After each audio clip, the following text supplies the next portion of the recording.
Graça e paz, amados irmãos. Hoje falarei da segunda parte do capítulo 7 do Evangelho segundo Marcos, versículos 24 a 37. Esse trecho registra 2 milagres realizados por Jesus em regiões fora da Galileia. Um na região de Tiro e de Sidom e outro em Decápolis, onde Jesus já tinha estado antes naquela região, onde no capítulo 5 nós vimos que ele libertou um endemoniado que depois quis ir com Jesus e Jesus ordenou que ele ficasse ali anunciando o que Deus havia feito em seu favor. E aqui nós vemos que são 2 milagres em circunstâncias muito distintas, mas também, embora cada um tenha suas particularidades, com alguns traços em comum. O primeiro eu já falei, que Jesus opera ali milagres com pessoas que não eram do povo judeu.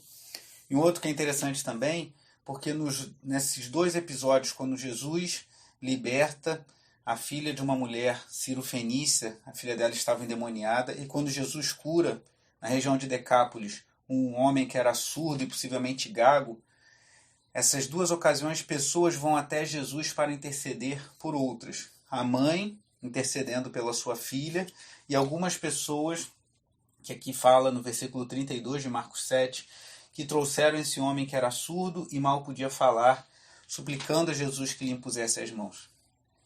E aqui nós vemos a importância de levarmos pessoas a Cristo, de levarmos pessoas à presença de Jesus, o que podemos fazer hoje por meio das nossas orações e por meio da pregação do Evangelho, quando apresentamos a Cristo às pessoas por quem nos importamos, por quem intercedemos. Mas falando separadamente de cada um deles, o relato da mulher cirofenícia, essa mulher que era da mesma região de Jezabel. Se você for lá em primeiro livro de Reis, capítulo 16, você vai ver que Jezabel era filha do rei dos Sidônios. E Jezabel, curiosamente, era uma mulher má, uma mulher terrível, esposa do terrível rei Acabe de Israel. E Jezabel, você vê no capítulo 18, depois que Elias enfrenta os profetas de Baal e do poste-ídolo no Monte Carmelo, na sequência capítulo 19, que é a leitura complementar que eu deixo como sugestão para os irmãos, você vê que Jezabel fica muito revoltada e começa a perseguir na intenção de matar o profeta Elias. E agora estamos diante de uma mulher daquela região, mas que ao invés de querer matar o profeta, ela vai em busca do profeta Jesus, o Filho de Deus, que não era só um profeta, mas era o Messias, o Deus Emanuel, e vai em busca dele buscar cura para a sua filha, buscar libertação. E esse diálogo é muito curioso, irmãos, porque ele revela a humildade daquela mulher e a vida centrada em Cristo, o entendimento de que ela deveria buscar em Jesus a solução para o seu problema tão dramático. E isso é um exemplo para os próprios discípulos de Jesus.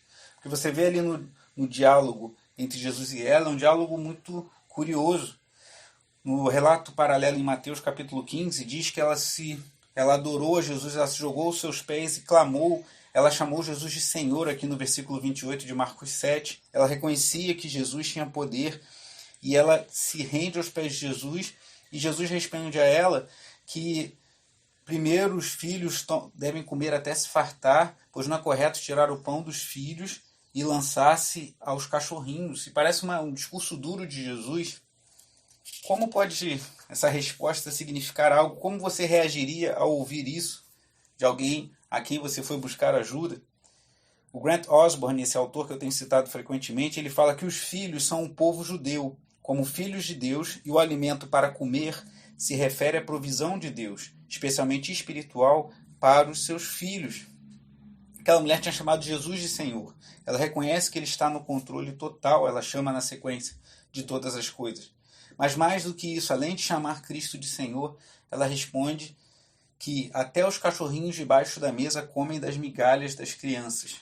E Jesus, naquele momento, diz que por causa daquela resposta, a sua filha foi liberta. E naquele momento ela foi embora, e lá em Mateus você vê que exatamente naquele instante a sua filha havia sido libertada. Isso nos mostra a importância de termos humildade, irmãos.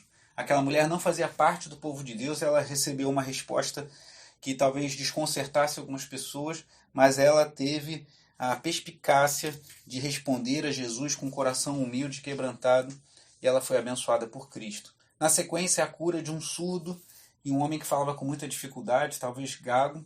E é curioso porque em cada situação Jesus age de forma diferente. Aqui Jesus curou, né, no episódio que eu falava há pouco, a filha daquela mulher à distância, como em outros episódios vimos também.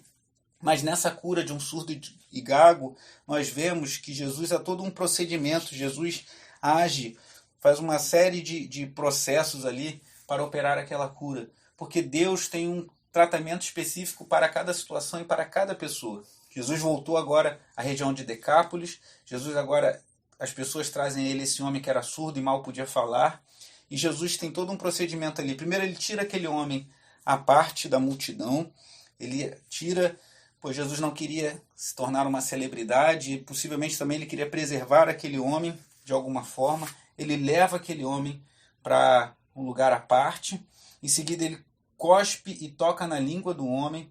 Então, depois de ter colocado os dedos nos ouvidos dele, então ele volta os olhos para o céu, dá um profundo suspiro e fala Efatá, que significa abra-se. Efatá está em aramaico.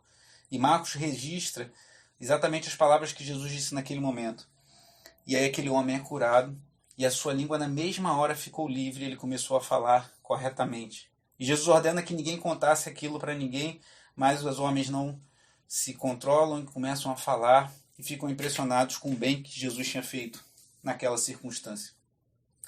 Esse homem, ele é liberto dessa forma maravilhosa. Isso nos ensina que Jesus tem os seus métodos e nós não devemos pegar o método que Jesus fazia e queremos fazer exatamente igual, pois Jesus tem os seus tratamentos diferenciados com cada pessoa. E aqui era o Filho de Deus operando uma cura que também apontava para o fato dele ser o Messias. O segundo texto que eu deixo para a nossa leitura adicional está em Isaías 35, que fala, a partir do versículo 5, que se abrirão os olhos dos cegos e se destaparão os ouvidos dos surdos. Então os coxos saltarão como servo e a língua do mudo cantará de alegria. Então aqui já era um texto messiânico apontando que o Messias traria vista aos cegos, traria cura aos surdos e também os mudos viriam a cantar.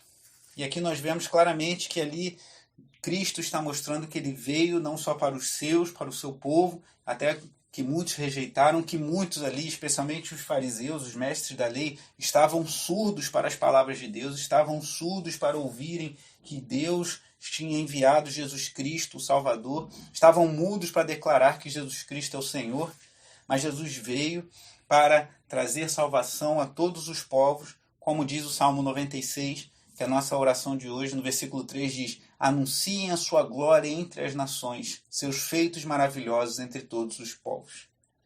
E tudo isso, esses dois relatos maravilhosos da leitura de hoje, tudo começou com uma mulher que foi a Cristo, prostrou-se aos seus pés e clamou misericórdia, intercedendo por sua filha, e algumas pessoas que se disponibilizaram a levar aquele homem surdo e que mal podia falar à presença de Jesus. E eu deixo essa sugestão nesse breve estudo. Estamos levando pessoas à presença de Jesus? Quem você pode apresentar a Jesus nesse dia, nesse momento, através da sua oração e apresentar Jesus a essa pessoa por meio da pregação do Evangelho? Que sejamos instrumentos nas mãos do nosso maravilhoso Senhor.